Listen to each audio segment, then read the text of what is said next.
ಎಲ್ಲರಿಗೂ ನಮಸ್ಕಾರ. ನನ್ನ ಹೆಸರು ನಂದೀಶ್. ನಾನು 8ನೇ ತರಗತಿಯಲ್ಲಿ ಓದುತ್ತಿದ್ದೇನೆ. ನಮ್ಮ ಶಾಲೆ ಹೆಸರು ಸರ್ಕಾರಿ ಪ್ರೌಢಶಾಲೆ ಅರಸೀಕೆರೆ. ಎಲ್ಲರಿಗೂ ನಮಸ್ಕಾರ. ನನ್ನ ಹೆಸರು ಅರವಿಂದ್. ನಾನು 8ನೇ ತರಗತಿಯಲ್ಲಿ ಓದುತ್ತಿದ್ದೇನೆ. ನಮ್ಮ ಶಾಲೆ ಹೆಸರು ಸರ್ಕಾರಿ ಪ್ರೌಢಶಾಲೆ ಅರಸೀಕೆರೆ. ನಾವು ಮಾಡಿರುವ ಮಾದರಿ ಕಾರ್ಯನಿರತಕ ರಾಕೆಟ್ ಮಾದರಿ.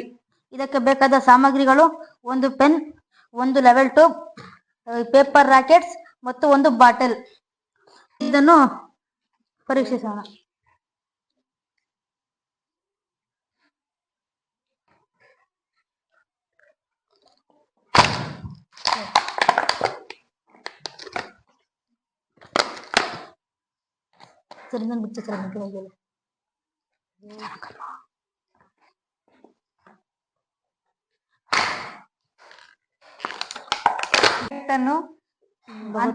ಬಹುತೇಕವಾಗಿ ಅಂತರಿಕ್ಷಕ್ಕೆ ಹೋಗಲು ಬಳಸುತ್ತಾರೆ. ಇದನ್ನು ಮೊಟ್ಟ ಮೊದಲ ಬಾರಿಗೆ 1961ರಲ್ಲಿ ಏಪ್ರಿಲ್ 12ರಂದು ಉಡಾವಣೆ ಮಾಡಲಾಯಿತು. ಇದನ್ನು ಭಾರತದಲ್ಲಿ ಮೊಟ್ಟ ಮೊದಲ ಬಾರಿಗೆ 1963ರಲ್ಲಿ ತಿರುವನಂತಪುರದಲ್ಲಿ ಉಡಾವಣೆ ಮಾಡಲಾಯಿತು. ಇದರ ಇಂಧನ ಸೀಮೆ ಎಣ್ಣೆ. ಇದನ್ನು ಭಾರತದಲ್ಲಿರುವ ಕೇಂದ್ರ ತಮಿಳುನಾಡಿನ ಹರಿಹರ ಕೂಟದಲ್ಲಿದೆ.